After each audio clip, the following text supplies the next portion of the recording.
भैया हम जितेंद्र यादव मधुर साथियों की आवाज में आप लोग के बीच में एक करुण रस का बिरहा पेश करत हैं। हमें आशा ना पूरा विश्वास हो कि आप लोग के जरूर पसंद आई। 4 लाइन का भूमिका लगवा सके कैसे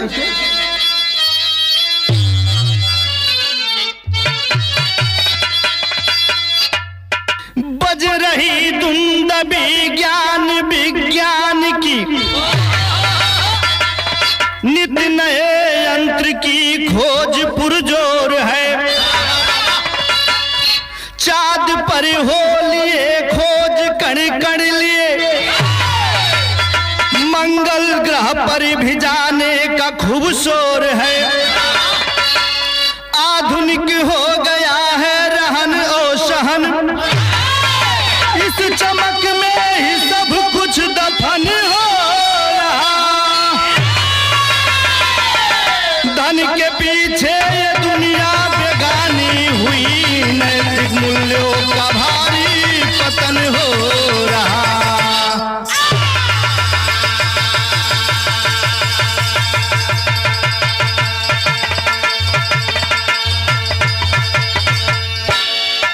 भैया ये दुनिया में स्वार्थ के लिए लोग कुछ भी कर सकेलन। गजल लगिल मास्टर कैसे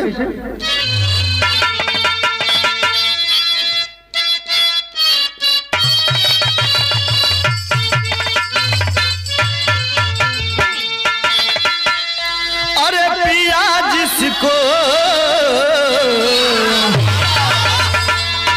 कौन पिया ओ परम पिता परमेश्वर।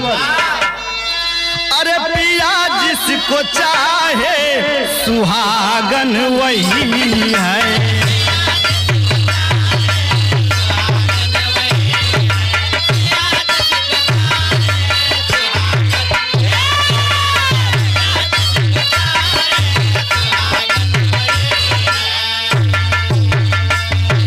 पिया जिसको चाहे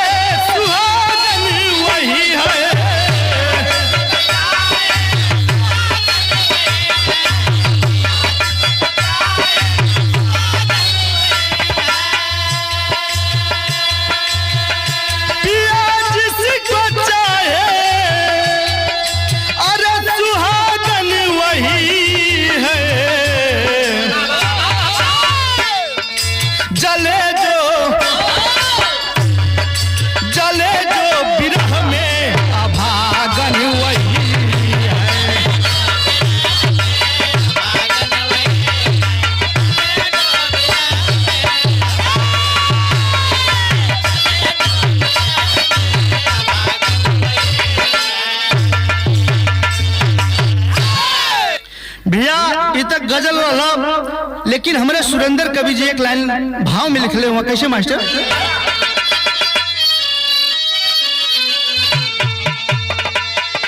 नया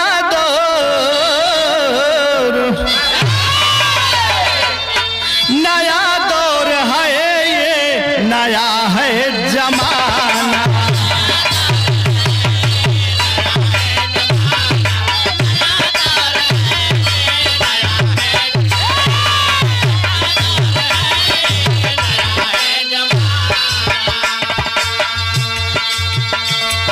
नया दौर है ये, नया है जमाना।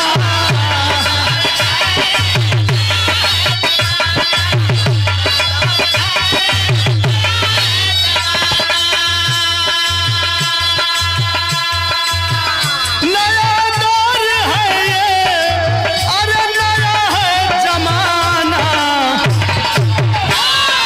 पैसे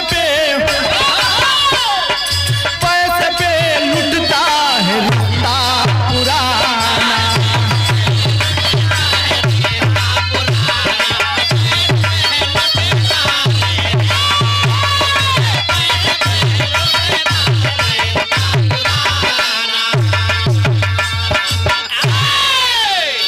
भैया यहीं से नजम कलाइन से हमारी कहानी शुरुआत हो गई। कैसे मास्टर।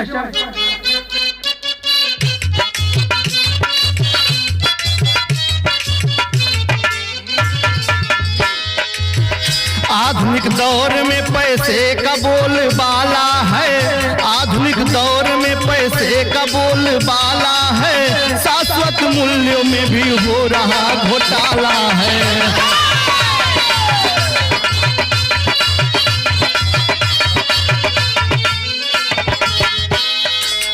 पढ़ा लिखा हुआ मानव भी तो बेअक्ल हुआ, पढ़ा लिखा हुआ मानव भी तो बेअक्ल हुआ, आज पैसे के खातिर रिश्तों का भी कत्ल हुआ।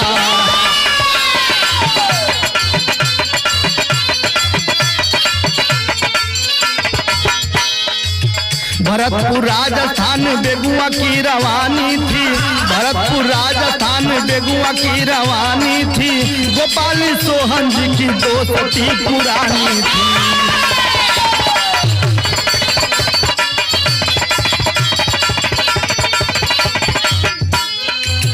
बनेंगे समधि दोनों आपस में विचार किए, बनेंगे समधि दोनों आपस में विचार किए, रही अधूरी ख्वाहिश दोनों ही सिधार गए।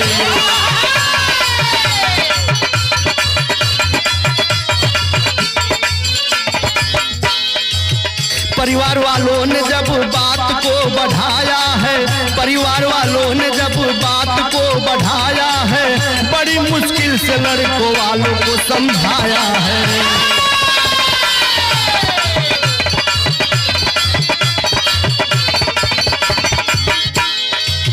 सजी बारात धूमधाम से तब आई है, सजी बारात धूमधाम से तब आई है, बनी दुल्हन रेखा भोर हुई विदाई।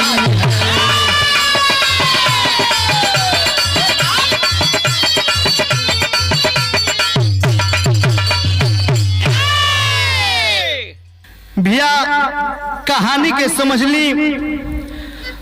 राजस्थान प्रांत में भरतपुर जिला में एगो गांव रहल, जौने गांव का नाम बतावर गईल बेगुरा। वही बेगुरा का रहे वाला दूगो दोस्त, जेकर नाम गोपाल राम और सोहन राम रहल। हे बाबू, बड़ा जिगरी दोस्ती रहल। गोपाल राम के घर में उनकी पत्नी का नाम माला देवी और दो बेटी, जौने में बड़ी बेटी का नाम रेखा और छोटी बेटी का नाम स्वाति बतावल गिले बाबू। और सोहन राम के घर में उनकर पत्नी का नाम मनोरमा देवी और एक बेटा और एक बेटी रहना, जौने में बेटा का नाम नरेंद्र है बाबू और बेटी अमिता। दोनों दोस्त में बहुत गहरी दोस्ती रहल। दोनों दोस्त सोच गिलन ई आपन दोस्ती के रिश्तेदारी में बदल देहल जाओ। ए बाबूजी, गोपाल राम का बिटिया रेखा से सोहन राम का बेटा नरेंद्र से शादी फिक्स हो गई कि समय अइले पर शादी कर देहल जाई। हाय रे भगवान की मर्जी, कुछ दिन के बाद एक घटना घटल। वही घटना में दोनों दोस्त के मौत हो गई बाबू। जब दोनों दोस्त के मौत हो गई तो कैसे कैसे घर चलत बा। जब लड़का लड़की शादी योग्य भइलन, वो समय माला देवी मनोरमा देवी के पास गईली कि हम लोग का सैया जी का बड़ा मन रहल, अगर ये सदिया हो जात तो बड़ा बढ़िया रहला। मनोरमा देवी सोच गई माला देवी तो गरीब है, इसका पति भी नहीं है, ये दहेज नहीं दे पाएगी। शादी से इनकार कर दलस। हे बाबू, जब शादी से इनकार कर दलस, माला देवी घर चली अली तो गांव नगर के लोग, नात रिश्तेदार के लोग दबाव देके शादी करवा देना। ये बाबू, जब शादी हो गई, जब दुल्हन नैहर से ससुरे गई, उस समय कहे के पड़ल एक तर्ज लगिन मास्टर।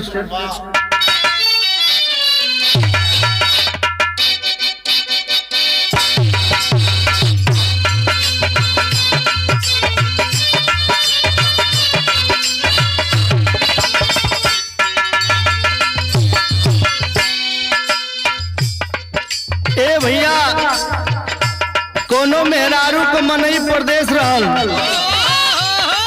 ओके छुट्टी ना मिलत रहल। बड़ा दिन के बाद छुट्टी मिलल। जब छुट्टी मिलल तो अपने घरे फोन कई के मेहरारू से कहलस कि ये हो टिंकुआ का मम्मी हमके छुट्टी मिल गई, हम आवत हैं। तो मेहरारू खुश होई के घर परिवार में कहत बेटा कहत बे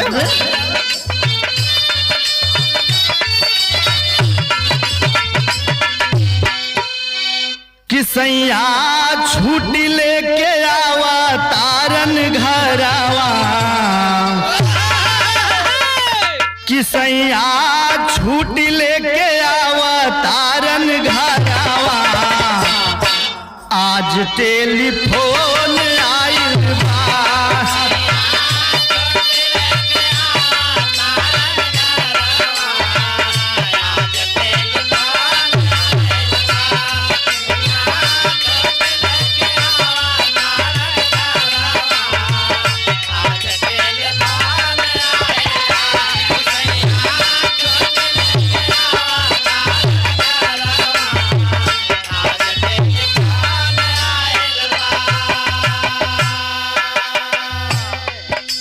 भाव लगले मास्टर, आज बिटिया के छूटल नहीं हरवा, अखिया से लोर बरसे।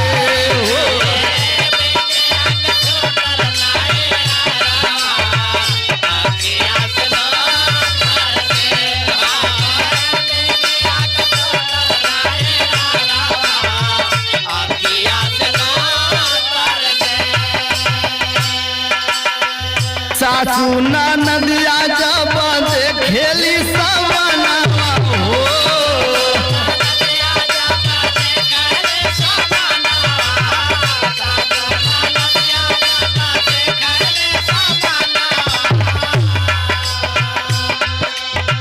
तनवा में नहीं रहल एकहु गहना हो,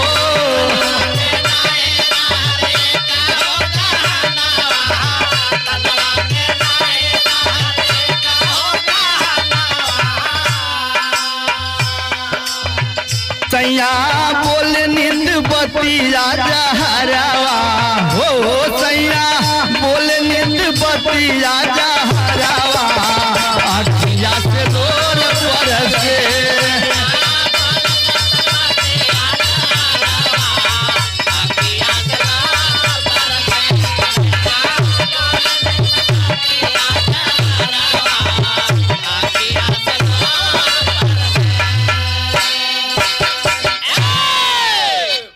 बाबूजी जब दुल्हन ससुराल आइल बे, जब सास ननद देखली त दहेज के सामान कुछ खास ना रहले बाबू, और दुल्हन के तन पे कोनो गहना ना रहल।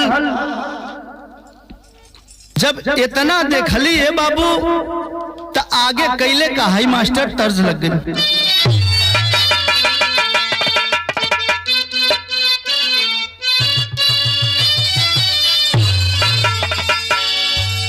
सरंगिया वाले के डेरावा, सरंगिया वाले के डेरावा, बताई दे रे छोटा की नाना जी।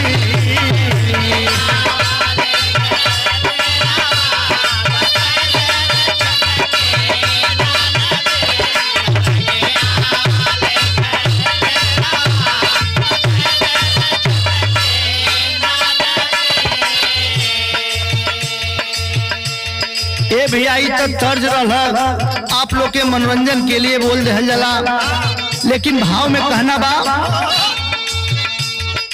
ते बेले दुख दिन रातिया,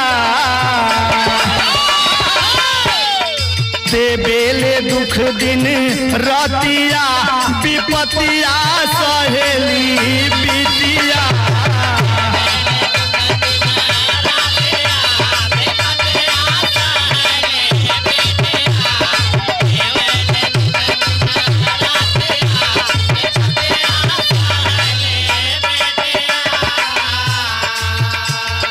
साथ न देवे सांघतिया, विपत विपतिया सहेली बिटिया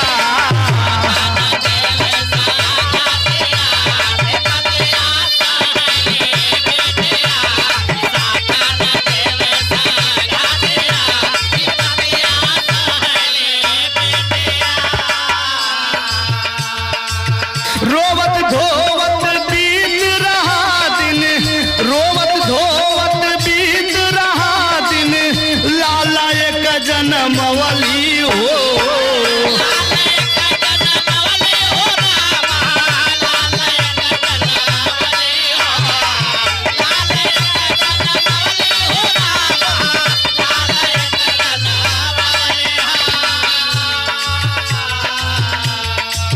दुखियारी के आह घटलना, दुखियारी के आह घटलना, ताना में हना पवली हो।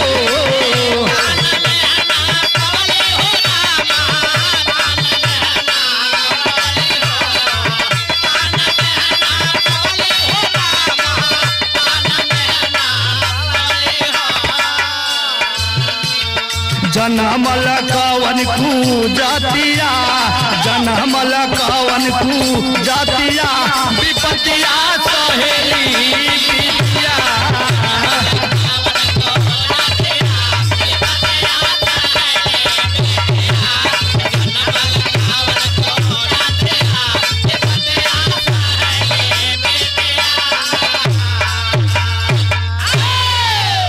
ए बाबूजी वो दुल्हन रेखा के पूरा घर के लोग मिल के सतावे लगलन। ए बाबू जब सतावे लगलन, धीरे धीरे दिन बीत रहल बा। कुछ दिन बीतले के बाद एक लड़का पैदा भइले बाबू। जब लड़का पैदा भइल फिर भी ओकर दुख ना घटत बा। लोग अलग अलग लालछन लगावत हुअन और उसका पति भी उसका साथ नहीं दे रहा है बाबू। आगे विदेशिया में भाव है कैसे मास्टर?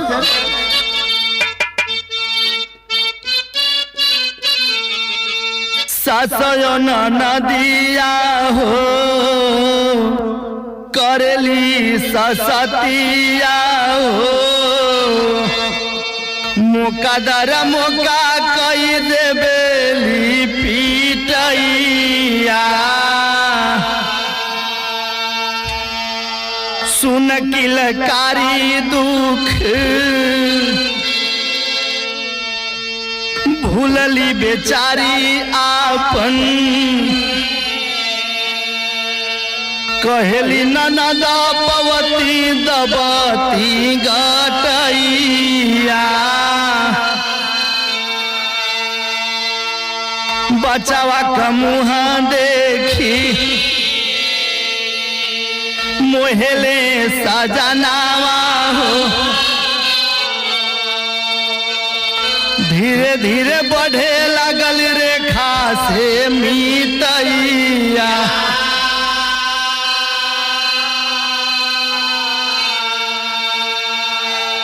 छार से अंगारा भैली,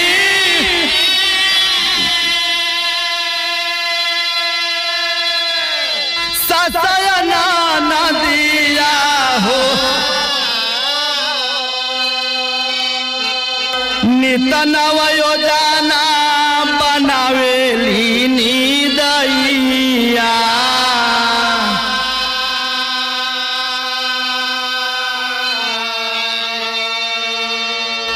ए बाबूजी दुल्हन रेखा के मारे लगली, पीटे लगली, लेकिन सब दुख भुलाई के वही अपने बचवा के मुंह देख के हर बात बर्दाश्त कर ले बाबू। उनकर पति नरेंद्र ओके भी अपने बचवा का मुंह देख के अपने बचवा से प्रेम आवे लगल। ए बाबू जब बचवा से प्रेम आवे लगल, धीरे धीरे रेखा दुल्हन के भी माने जाने लगलन। ए बाबू जब रेखा दुल्हन के माने जाने लगलन तो उस समय सास ननद के जलन भइले मास्टर। कैसे? बिरहा शैली में भाव लगल।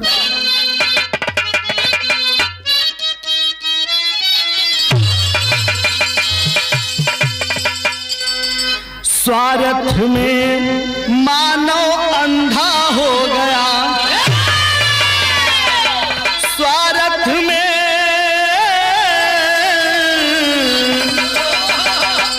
स्वार्थ में मानव अंधा हो गया, करुणा दया क्षमा ममता हो गई नदारत, अरे नदारत, अरे नदारत।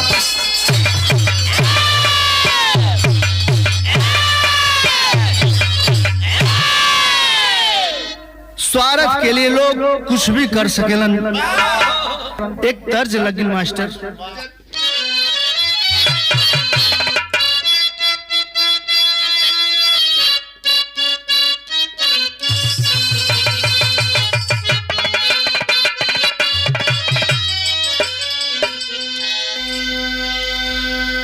अगने में फूले फूला गे नवाए ननदो, अगने में फूले फूला गे नवाए ननदो, बाजले बधाइया दुआरे पे।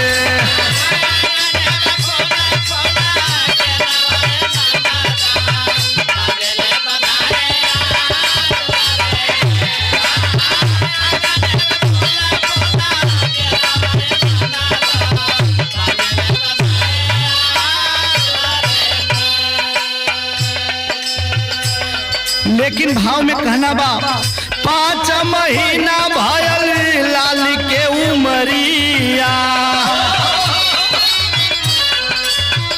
5 महीना भयल लाल के उमरिया, गड़ल बा नजरिया पापिनिया के।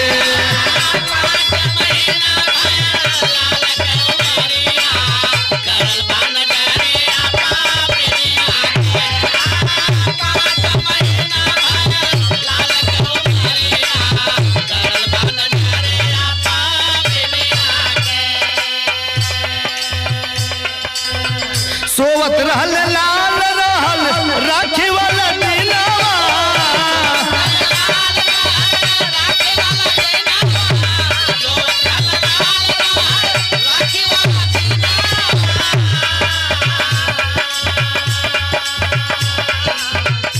नहाल नरेंद्र रेखा बनवे भोजनवा,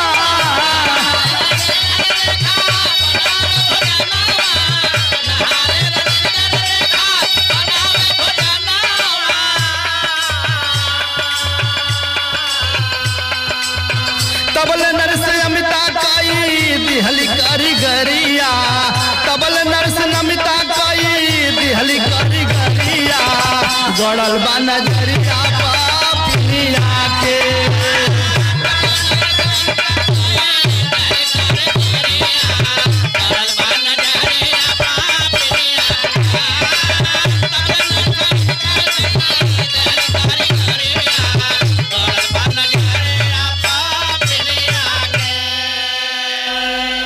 ए बाबूजी, राखी वाला दिन रक्षा बंधन का दिन रहले बाबू। नरेंद्र नहाए गई रहलन, उनकर पत्नी रेखा घर में खाना बनवत रहले बाबू। एक घर में बचवा सुता रहल, नरेंद्र का बहिन नर्स रहले बाबू, हॉस्पिटल में भी काम करत रहल। वही हॉस्पिटल से जहर का इंजेक्शन लेके आई रहल, उहे जहर का इंजेक्शन ले जाके बचवा के लगा देहल से बाबू। इंजेक्शन लगाए के बहरे निकलत बे तो ओ समय भयल का मास्टर तर्ज लग गई।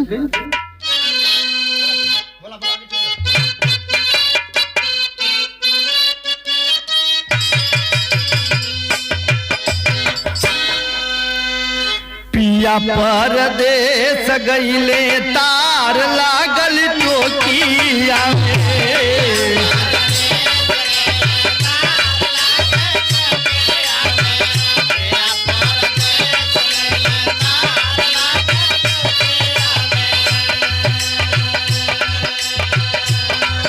लेकिन भाव में कहना बा, तबले नरेंद्र के पड़ल बा नजरिया हो,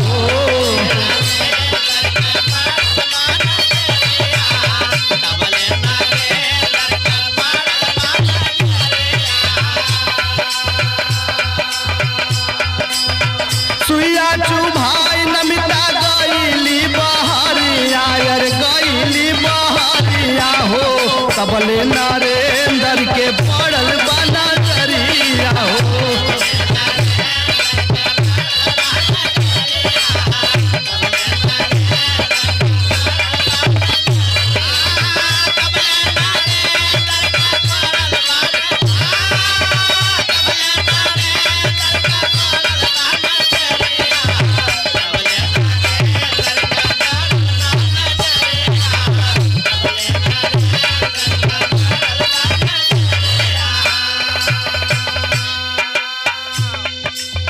नीला पड़ी गईल रहल लाल के शरीरिया।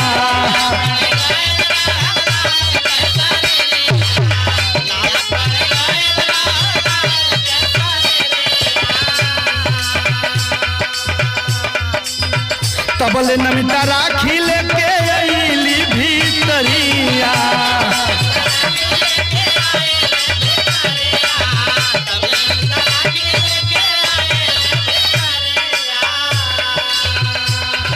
राखी बांधने के कैली जहरिया यार कैली जहरिया हो। तबले नरेंद्र के पड़ल बनचरिया हो।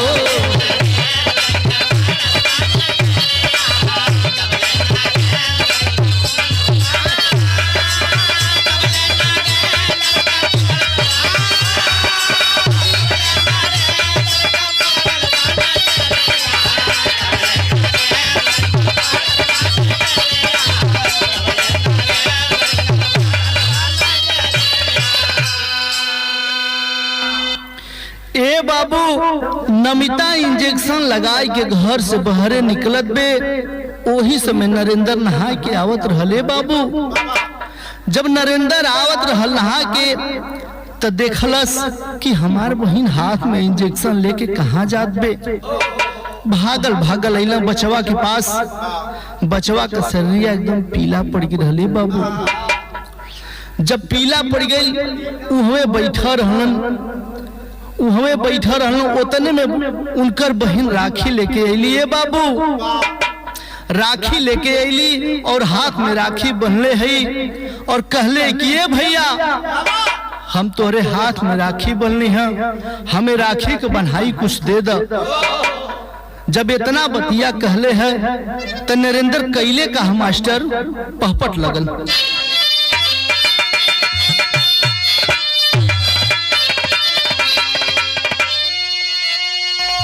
गोद में दिया है पुत्र लाज थमाई बहिनी भाई के। अरे गोद में दिया है पुत्र लाज थमाई बहिनी भाई के।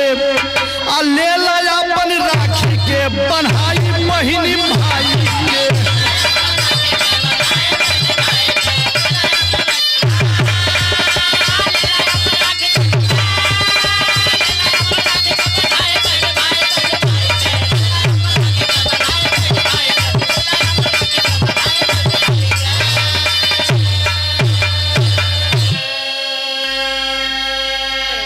दे के लाश बहन के गोद में नरेंद्र कहा धिक्कारी हो। ई अबोध के कवन दुश्मनी जे के दिहलू मारी हो। कहबना के हुसे लेबे बात छुपाई बहिनी भाई के। अंतिम राखी बहलू मोर कलाई बहिनी भाई के।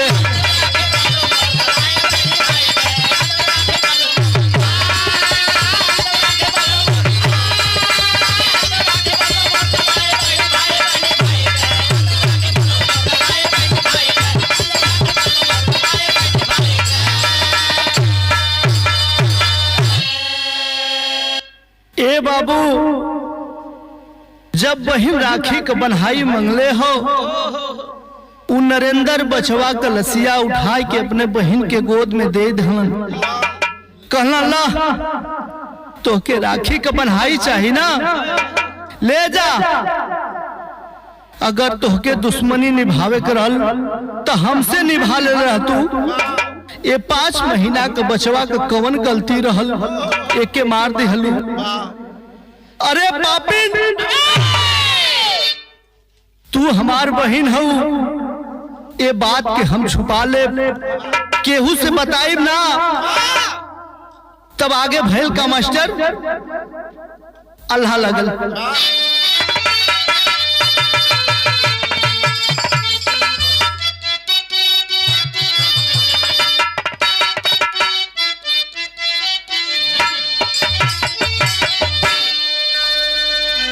श्याम जली गईली,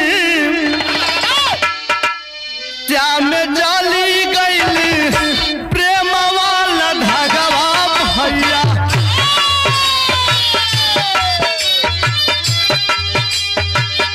पैसा पे गईल मानव धन मनसा,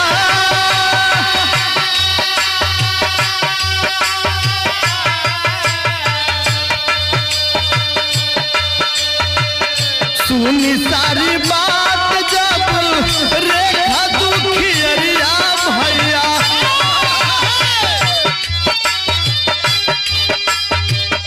अब नहीं दुखावाई हमसे सहा,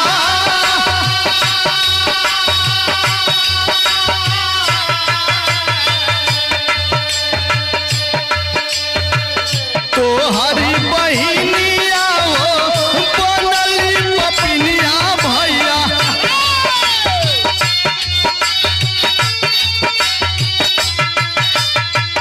हमरे सुगनावा के दिहाली मुआ,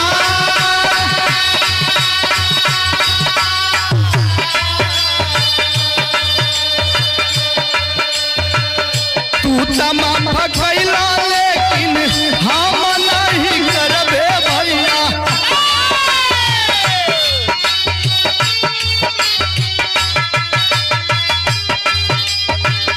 कई टेलीफोन लिहली पुलिस बोलावा,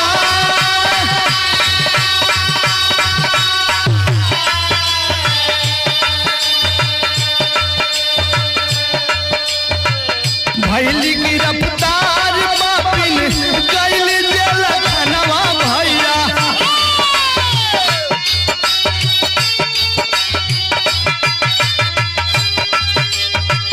रेखा नरेंद्र चले घर बिसरा,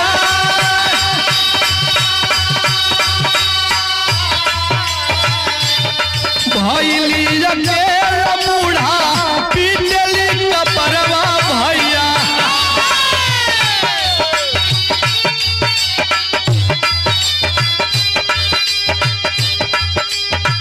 कबरवे गावे कबरावे पगला,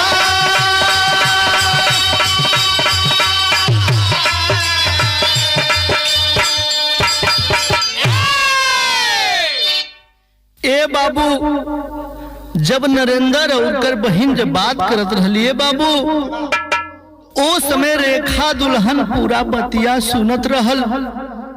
भागल भागल आइल बचवा कलसिया देखलस तो एकदम पथराई गेले बाबू।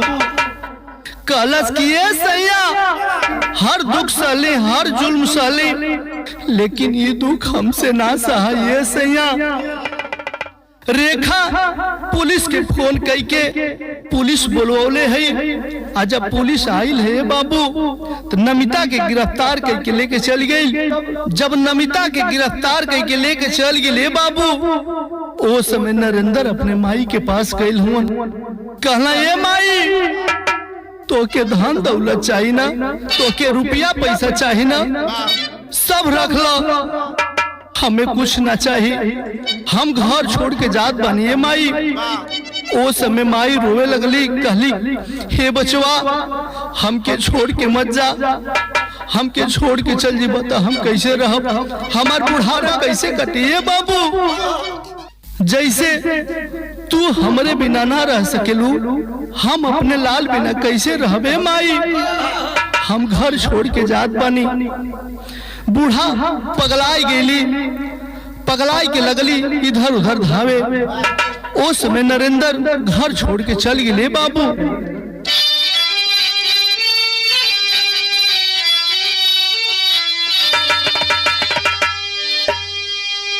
आधुनिकता में भरल काहे मक्कारी रंग में, स्वार्थ में टूटल बा सारी नातेदारी जंग में।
ए भैया, हमें हाथ जोड़ के अपने बिरहा के माध्यम से आप लोग से बताना चाहते हैं, अपने बहनों से बताना चाहते हैं कि ऐसा कभी मत करना।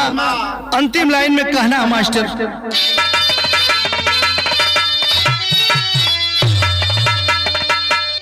गुरु बिहारी गुरु गणेश रामलाल समझावे, विमल चंद्रिका राधे